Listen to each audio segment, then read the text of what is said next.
mau satu keluarga, tidak mampu satu sarjana. Itu bagaimana bisa kita raih?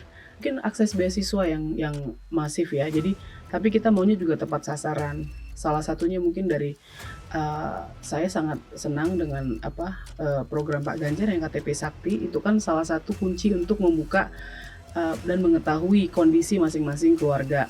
Dan kemudian jika itu nanti terlaksana, kita sudah mengetahui dari sisi data dan kita tinggal melaksanakan programnya seperti apa yang paling tepat dan yang paling pas untuk anak-anak khususnya yang disabilitas ataupun rentan ini, supaya mereka bisa mendapatkan akses dan bisa bersekolah dengan baik gitu.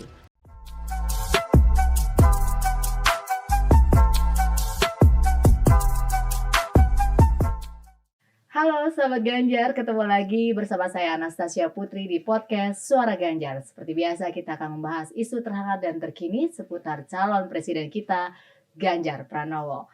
Nah, Sahabat Ganjar, salah satu program prioritas pasangan Ganjar Mahfud adalah sektor pendidikan. Kita tahu Indonesia saat ini faktanya di lapangan sektor pendidikan masih belum merata dan bersifat eksklusif, terutama untuk mereka yang berada di daerah 3T, terdepan, tertinggal, dan juga terluar. Nah, pasangan Ganjar Mahfud ini sudah berkomitmen akan membentuk sektor pendidikan kita menjadi merata, unggul, dan juga inklusif. Untuk itu kita akan bahas di podcast Suara Ganjar kali ini bersama narasumber cantik kita yang sudah hadir di studio podcast Suara Ganjar. Saya kenal ini ada Kak Meylina Siregar. Halo Kak Hai, Mei, Mbak. apa kabar? Hai, apa kabar Mbak Anas? Oke, aku boleh dong kenalin sedikit kira-kira Kak Mei ini sebagai apa sekarang dan sibuk lagi apa ini sekarang? Oke, saya cerita sedikit. Ya. Saya sekarang lagi ikut pencalekan di Jakarta Timur untuk DPRD DKI Jakarta. Terus Gitu. lagi sibuk kampanye dong berarti ya? Iya, ini harusnya hari kampanye, tapi kebetulan hari ini karena hari spesial, hari Ibu ya. Jadi ya bolehlah sedikit rehat sedikit. Oke, boleh dong spill programnya kampanye Kak Mei ini apa nih? Oke, kalau program kampanye saya ada di bidang pendidikan, terus kemudian ada di UMKM juga ada gitu. Wah, cocok berarti ya kalau kita lagi ngobrolin soal pendidikan nih, program pendidikan. Yang kami lihat sekarang ini pendidikan di Indonesia seperti apa, Kak? Kalau pendidikan sekarang ya sudah ada progresnya, cuman mungkin bisa jauh lebih baik jika program khususnya dari Pak Ganjar dan Pak Mahfud itu mungkin terlaksana ya. Jadi seperti program pemerataan dan juga untuk keluarga yang tidak mampu itu dapat kesempatan untuk beasiswa lebih banyak, mungkin jauh lebih baik untuk pendidikan ke depan gitu. Kalau tadi kami bilang lagi pencalekan di DKI Jakarta. Iya. Nah, sebelum kita ngomong tadi ya ada masalah 3T di luar sana, di Jakarta sendiri menurut kami udah pendidikan di Jakarta sendiri udah cukup merata atau belum ya? Kalau di daerah saya terus terang belum. Contohnya ya di SMA dan SMK negeri ada di satu kelurahan, saya mungkin bisa sampaikan kelurahan di Pulau Gebang itu tidak ada sama sekali sekolah negeri. Padahal mungkin penduduknya cukup banyak. Jadi bisa dibilang itu daerah kota yang harusnya sudah banyak sekolah-sekolah ya, tapi ternyata belum juga terpenuhi gitu sarananya.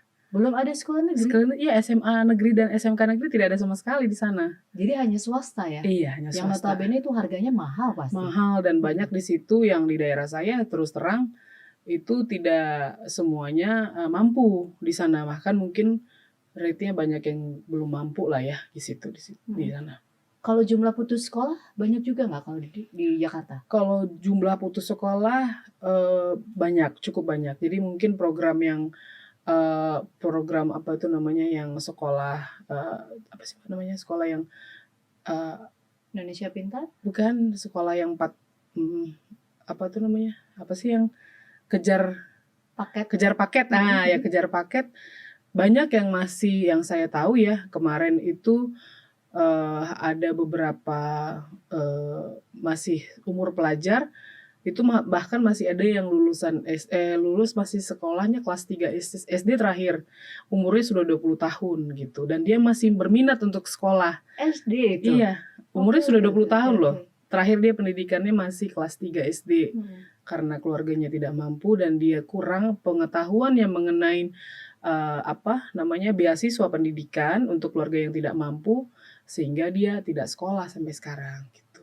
Dan itu jumlahnya ada berapa? Mungkin, Kak ada Mungkin datanya? nggak banyak ya, saya belum lihat datanya secara spesifik, Mhm. tapi ada. Jadi maksudnya di sini kalau berarti ada, berarti tidak merata ya pendidikan dan informasi itu mereka banyak yang tidak dapat, padahal itu masih di daerah DKI Jakarta. Nah, kalau mereka ingin mendapatkan akses-akses seperti, bantuan untuk, sekolah atau beasiswa, itu, di Jakarta sendiri lumayan relatif mudah atau enggak ya? Eee, ya mungkin harusnya ya gampang ya sekarang ya dengan kita bisa akses melalui internet ataupun melalui, ya mungkin ngobrol dengan tetangga begitu ya. Tapi sepertinya, mungkin banyak yang belum mampu ya atau seperti apa akses untuk memudahkan mereka mendapatkan, beasiswa tersebut, itu yang belum saya lihat merata secara, menyeluruh lah khususnya di kita mungkin bahas DKI Jakarta ya bukan seluruh Mhm Indonesia ya. mhm. Jadi yang berkaca dari DKI Jakarta sendiri itu belum rata. Kami sendiri kan sebagai caleg sudah sering kampanye ya keliling-keliling, wilayah DKI Jakarta untuk wilayah Jakarta Timur ya. Iya. Nah, ada nggak sih curhatan dari ibu-ibu gitu seputar, biaya sekolah yang mahal atau bagaimana curhatan ibu-ibu soal pendidikan anak-anaknya ada kesulitan nggak? Mereka mengalami kendala apa gitu barangkali? Oh iya banyak, Kak Anas. Jadi kalau dari saya sendiri karena latar belakang saya hukum, saya ada membantu juga advokasi. Jadi sekolah kayak sekolah swasta swasta ya, itu banyak yang mereka itu ada anak-anaknya yang sekolahnya tidak bisa bayar uang sekolah, jadi sehingga nggak dikasih ujian. Kan di ujungnya mereka kan sertifikatnya juga tidak Mhm. boleh dapet, jadi hal-hal yang seperti itu tapi kita juga nggak bisa menepis ke ada juga dari sekolah karena mereka sekolah swasta, mereka kan ada kewajiban untuk operasional ya seperti membayar gaji. Gaji-gaji guru juga nggak tinggi loh. Jadi gaji guru yang saya tahu di daerah saya itu S1 aja, lulusan S1 menjadi guru tuh cuman 1 juta. Jadi kalau misalnya siswanya sendiri tidak mampu membayar, bagaimana mereka beroperasi sedangkan mereka tidak dapat bantuan. Jadi hal-hal yang seperti itu yang mungkin ada perlu solusi dari pemerintah sehingga, ini ada penyelesaiannya lah begitu. Iya, padahal di Jakarta ini kan semuanya harusnya serba Iya terfasilitasi ya harusnya dan ya, heeh, karena terakomodir gitu ya, lebih cepat. Bagaimana dengan nasib di 3T kalau kayak gini ya? iya, Mhm padahal APBD paling besar ya Jakarta, mhm harusnya fokus di bidang pendidikan, saya rasa itu kunci untuk segala macam permasalahan ya, khususnya ya. Jadi mhm. harusnya porsi untuk, permasalahan-permasalahan di pendidikan itu harusnya menjadi prioritas gitu untuk pemerintah. Kalau dari sudut pandang, kami sendiri, apakah sektor pendidikan di Jakarta khususnya, itu Mhm. sudah, cukup inklusif? Eee, cukup inklusif, saya rasa masih belum. Jadi beberapa sekolah ada yang memang karena mungkin, hanya memberikan akses kepada orang-orang yang memang belum, yang sesuai lah kemampuannya. Jadi untuk, mengarah ke inklusif mungkin sudah ada, tapi sekarang itu dari sisi prasarana maupun dari sisi kemampuan SDM-nya itu saya pandang belum secara inklusif gitu. Oh belum, apanya nih? Jadi dari sarananya, terus Mhm. kemudian dari penerimaan sekolahnya, terus kemudian dari, lebih banyak ke kemampuan SDM-nya. Karena kan kalau misalnya dilaksanakan secara inklusif, ternyata anak-anak ini, ya kita kan tahu ya akan ada dibully, takutnya begitu ya. Jadi, belum secara secara merata bisa dilakukan gitu. Mhm. Kalau untuk kelompok, pelajar yang disabilitas gitu, Heeh. nah apakah sudah cukup terbuka nih, pendidikan di wilayah DKI Jakarta khususnya? Kalau di disabilitas saya rasa ada ya, sudah ini saya, tapi belum terlalu banyak, Mbak, Mhm karena ada beberapa yang saya dapat di daerah kelurahan yang, di daerah saya itu banyak yang disabilitas yang nggak sekolah gitu. Jadi mungkin, fasilitasnya tidak ada, prasarananya tidak ada gitu. Jadi mereka di rumah jadinya gitu, hanya dididik melalui orang tua saja. Itu yang saya Padahal tahu. usianya berapa? Ya mungkin usianya sudah cukup besar, udah belasan tahun. Mhm. Itu saya bisa ada contohnya. Jadi ketika saya turun bersosialisasi maupun berkampanye, banyak warga yang mengadukan bahwa mereka tidak mampu menyekolahkan anaknya, dan apalagi sekolahnya sendiri jauh begitu. Jadi dari sisi fasilitas sekolahnya mahal, dari jarak jauh, dan sehingga mereka tidak mampu menyekolahkan anak-anaknya. Padahal anaknya sendiri disabilitas begitu. Eee, itu ketidakmampuan ini apakah bisa diakomodir oleh harusnya kan bisa diakomodir oleh dinas pendidikan setempat gitu ya? Harusnya ya. Jadi, saya kemarin karena belum jadi nih, jadi saya masih banyak mendengar dan menyerap aspirasi dari warga. Eee, jadi ya memang saya rasa sih mungkin andil dari pemerintah belum terlalu aktif ya, sehingga, bagaimana bisa nih anak-anak masih kemarin yang baru saya temuin itu aja ada beberapa yang bahkan mereka nggak sekolah gitu. Dari kecil? Dari lahir dari kecil mereka tidak sekolah, Oh, gitu. sama sekali hanya dari orang Hanya tua ya, Iya, diajari hanya oleh dari orang tua, orang pendidikan tua. dari orang tua ya? Iya, Oh, padahal gitu. usianya sudah besar? Sudah lumayan, sudah belasan, ada Oh, yang oke. 12, ada yang 13 gitu. Kalau menurut, kami sendiri apa yang harusnya dilakukan? Apa yang bisa dilakukan untuk, anak ini supaya bisa sekolah? Sebenarnya yang perlu itu mengedukasi keluarga dulu ya, terus kemudian memberikan akses mereka, bisa memberi edukasi dulu keluarga, mereka itu harusnya memberikan pendidikan, karena itu hak dari setiap anak ya. Dan kemudian, sekolahnya juga disiapkan dari pemerintah, dan kalau bisa memang ternyata keluarga tidak mampu, seperti program Pak Ganjar nih, kan ada satu keluarga sebenarnya Pak Ganjar pada akhirnya mau satu keluarga tidak mampu satu sarjana.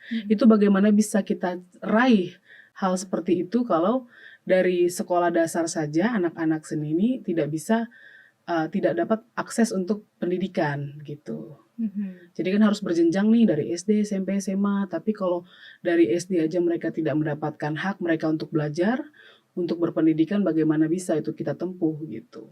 Oke. Jadi artinya, langkah-langkah dari Dinas Pendidikan ini juga harus proaktif ya, Iya, mendata setiap anak-anak yang ada di wilayah DKI Jakarta mhm, terutama ya, supaya mereka bisa mendapatkan pendidikan yang pendidikan. layak gitu, sesuai dengan usianya. Iya, betul. Nah, kalau, melihat seperti ini, miris nggak sih?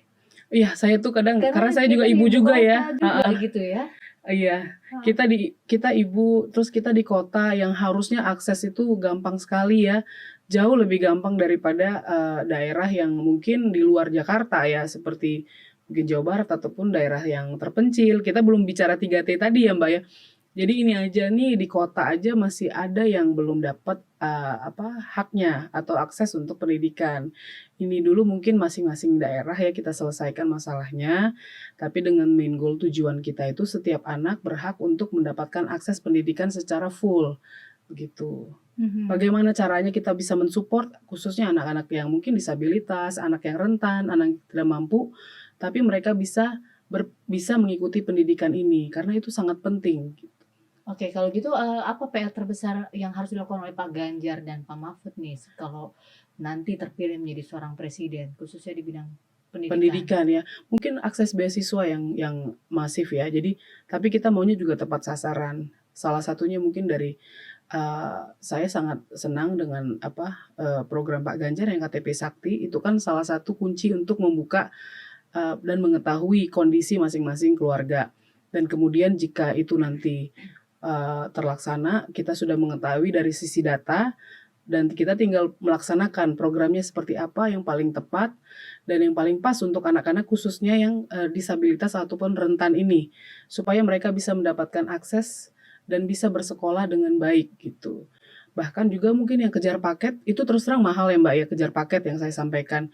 Jadi mereka ini sudah terlambat karena tidak sekolah, tapi bagaimana bisa ini kita support supaya mereka itu kejar paket yang notabene agak mahal ya, tapi mereka bisa bisa mendapatkan haknya itu jika memang ternyata dengan KTP Sakti yang diterapkan Pak Ganjar dan Pak Mahfud nanti, itu bisa mungkin difasilitasi dengan beasiswa begitu. Supaya juga tujuan Pak Ganjar untuk satu keluarga satu sarjana itu juga bisa Ya, terrealisasi iya, ya. satu keluarga tidak mampu, satu sarjana itu terrealisasi dengan baik gitu. Mulai dari yang harus dari tingkat below yang paling dasar, itu anak-anak yang dari usia muda itu sudah bisa mendapatkan akses gitu ya. Kalau dari sudut pandang kami sendiri, apa sih yang membuat pendidikan di Indonesia ini tidak merata?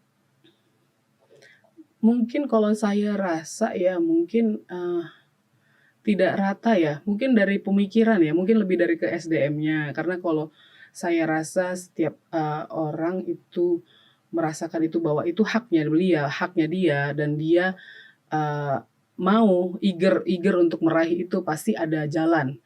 Jadi mungkin dari pola pikir dulu, terus kemudian tetap fasilitas itu wajib ada, karena pemerintah kan wajib menyiapkan, karena pendidikan ini sudah termasuk hak asasi manusia yang paling fundamental kalau menurut saya ya, karena dari sisi kunci segala macam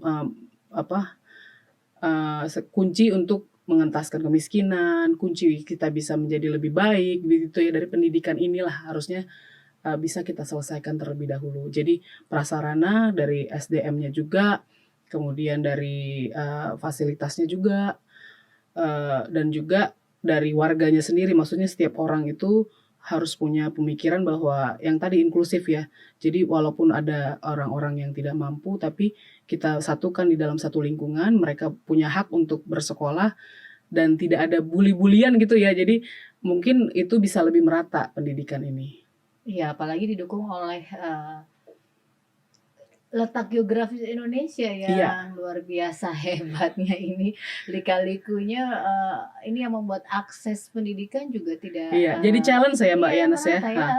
Harus jadi challenge kita. Challenge banget, apalagi kita ngomong seperti tadi di daerah 3T, di daerah Papua, di daerah mana dari ya Sabang sampai Merauke ada aja. Karena tadi jangankan di Sabang sampai Merauke, di DKI Jakarta aja masih ada. Tadi kami sudah melihat sendiri turun ke lapangan, ada yang tidak sekolah bahkan dari sejak lahir. Iya. Dia sampai dewasa dan dia juga punya berkebutuhan khusus. Iya. Lalu apa yang seharusnya tadi ya, selain tadi sudah memetakan kira-kira persoalan atau problem tidak merata adalah dari sumber dayanya sendiri gitu. Nah, apa yang harus bisa dilakukan oleh pemerintah dari sisi kebijakan barangkali atau dari sisi anggaran? Iya, pasti dari sisi mindsetnya dulu ya. Jadi pemerintah ini visi misinya, jika sudah satu visi dengan Bapak Ganjar kita, Bapak Ganjar dan Pak Mahfud, karena untuk pendidikan ini di sebagai faktor yang sangat fundamental. Kemudian dari sisi kan itu tinggal mengikuti Mbak mengenai Mbak Anas jadi anggarannya, terus kemudian dari sisi programnya, sehingga jika ini menjadi poin utama dan kunci yang sangat penting buat kita, pemerintah, bahkan mungkin jadi bisa menjadi hal yang lebih baik lagi ke depan gitu. Itu bisa jadi fokus utamanya dulu. Jadi dari sisi global itu ditetapkan sebagai poin yang sangat penting, terus kemudian akan turun pasti dari program maupun dari anggaran maupun dari kegiatan-kegiatannya pasti mengikuti gitu. Kalau kita lihat juga banyak, saya sering lihat tuh kalau di jalanan itu ada program-program para caleg itu memberikan sesuatu yang janji-janji ya. Gitu. Janji-janji, palsu atau tidak kita lihat nanti di ujung. Kalau dari kami sendiri gimana? Janji-janji manis juga nggak nih Kak? Kira-kira apa jaminannya itu bisa terrealisasikan dan bisa benar-benar dinikmati oleh warga? Jadi nggak cuma sekedar mendengarkan keluhan, tetapi juga bisa merealisasikan tadi ya. Oke, kalau gitu harus sekolah ibu, anaknya saya sekolahkan, saya berikan akses dan segala macam, gimana tuh? Ya, jadi sekarang warga itu pintar Mbak Nas, jadi mereka itu caleg itu banyak, jadi mereka tahu janji caleg itu ada yang dusta, ada yang realita, udah ada kritis, jadi warga itu sudah pintar, jadi begitu mereka melihat caleg, mungkin mereka justru lihat hasilnya mana gitu. Jadi terkadang kita itu karena kebetulan saya sudah dari saya ya, karena saya itu berkolaborasi dengan tingkat yang lebih tinggi, kami ini sudah menyalurkan beasiswa yang sudah cukup banyak. Jadi sudah terrealisasi, maksudnya begitu. Jadi Sudah ada bukti nyata. Sudah ada bukti nyata, walaupun saya belum jadi gitu ya. Jadi inilah mungkin jadi menjadi dasar kepercayaan warga lebih baik lagi ke depannya, karena kita sudah mengantarkan banyak warga yang mendapatkan beasiswa pendidikan. Kemarin aja baru selesai, gitu. Nah, kalau kami melihat Pak Ganjar dan Pak Mahfud ini gimana? Apakah dia tipe yang janji-janji manis atau tipe yang satset dan tastes? Ya, kalau Pak Ganjar kan sudah terbukti ya, apalagi khususnya di bidang pendidikan yang kita concern hari ini kita bahas, jadi pokok pembahasan kita. Kalau Pak Ganjar itu sudah terbukti di daerah di Jawa Tengah, dan program visi misinya, karena saya orang tua, saya juga seorang ibu yang punya 3 anak. Jadi saya itu selalu melihat program-program calon presiden, khususnya Pak Ganjar dan Pak Mahfud, itu dari pendidikannya dulu aja, supaya ini nyampe nggak gitu loh. Maksudnya ini sesuai nggak dengan harapan dan sesuai nggak dengan apa yang menjadi prioritas buat saya khususnya ya. Jadi begitu kita lihat programnya Pak Ganjar, satu keluarga tidak mampu satu sarjana, terus kemudian adanya pemerataan di bidang bantuan sosial melalui KTP Sakti, terus kemudian adanya rencana Pak Ganjar dan Pak Mahfud untuk membantu sekolah swasta loh. Jadi tadi kayak seperti yang saya sampaikan tadi, sekolah swasta itu yang banyak siswanya yang sekolah swastanya yang mungkin sekelasnya yang masih di bawah ya, mungkin kayak uang sekolahnya 250.000, 350.000, tapi orang tuanya pun sendiri tidak mampu membayar uang sekolah ya. Jadi ini kan tidak ada bantuan. Jadi dan Pak Ganjar itu yang saya tahu visi misinya ini masih akan memberikan bantuan kepada sekolah tersebut. Jadi sekolah ini nggak ada cerita nanti orang tuanya anak-anak ini misalnya sudah lulus ternyata nggak bisa dapat sertifikat gara-gara nggak mampu bayar uang sekolah. Hal-hal yang seperti itu ada solusinya di program Pak Ganjar dan Pak Mahfud MD. Gitu. Jadi ini penting juga buat ibu-ibu. Nah, ibu-ibu harus pilih juga ya Pak Ganjar. Iya dong, wajib. Kalau cinta sama anaknya, cinta sama pendidikan, dan mau kita kita kan kalau memperbaiki kehidupan keluarga itu kan harusnya dari pendidikan ya. Anak-anak kita lah yang kita harapkan bisa lebih baik jauh daripada orang tuanya. Ya harus dari pendidikan itu. Jadi kita harus concern dari situ. Jadi nggak usah dilihat nanti kan ada materi apa, kalau saya sebagai ibu ya, dan maupun konstituen yang memang seorang ibu juga, lihatlah dari program pendidikannya apa yang mau disampaikan dari calon presiden yang ada tiga orang ini ya, calon presiden kita kan. Kalau Pak Ganjar yang saya tahu itu sangat baik, sangat bagus sekali program pendidikannya. Oke, jadi itu juga penting, salah satu kalau ibu-ibu concernnya harga murah ini biasanya. Iya. Biaya murah sekolah ya. Atau kalau enggak yang gratis-gratis. Iya, gitu. Padahal mungkin apakah itu cukup memperbaiki kehidupan ataukah hanya sesaat semata begitu ya. Jadi itu kan yang harus kita bisa teliti dan kita pelajari lebih lagi ke depan. Karena pendidikan itu investasi ya, Kak. Iya, betul, investasi jangka panjang. Jadi itu penting kalau Pak Ganjar punya program sudah fokus, dan ini yang menjadi salah satu daya tarik rupanya. Iya, benar.